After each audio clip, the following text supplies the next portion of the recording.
जब आपने बच्चों को तोड़ जोड़ करवानी है तो उसमें आपने उनको काफ और गाफ का रूल ज़रूर बताना है। तोड़ में जब भी काफ और गाफ आएगा तो बच्चों को आपने कहना है कि स्टॉप, और देखें कि काफ और गाफ के बाद अलिफ और लाम तो नहीं आ रहा। अगर आ रहा है तो हम लोग यहाँ पे काफ की ये वाली शक्ल बनाएंगे, ठीक है, राउंड वाली। अब ये जैसे यहाँ पे लिखा हुआ है काफ अलिफ का, काफ लाम कल। अब ये कॉन्सेप्ट इतना ज़रूरी है, और फिर उसमें आपने इस तरह से वर्ड्स बच्चों को राइट करके देने हैं ताकि उनको पता चले। यहाँ पे देखिए गाफ का लाम के साथ गोल फेस है, लेकिन गाफ का ते के साथ हमने ये वाला फेस बनाया है। क्यों? क्योंकि यहाँ पे ते है, और यहाँ पे राउंड क्यों बना है? क्योंकि लाम है।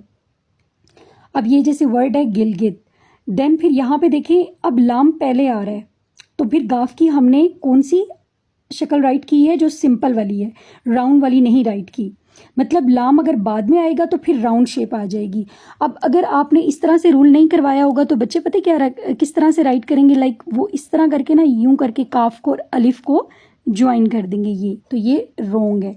इसी तरह से अगर कल को वो राइट करेंगे तो वो यूं करके ऐसे करके ये बना देंगे, ये तो ये भी रोंग है, ये भी रोंग है। लेकिन बच्चों को कैसे पता चलेगा? जब हमने उनको बताया होगा कि काफ और गाफ के बाद जब अलिफ और लाम आएगा तो आपने उसकी राउंड शेप करवानी है। अच्छा, इसका आप लोगों ने इस तरह से करना है कि एक पूरी वर्कशीट इस तरह से बना दें उनको काफ और गाफ की। यहाँ पे देखें आप उनको प्रैक्टिस किस तरह से करवाएंगे। ये देखें, ये जैसे राउंड और ये इसका कश।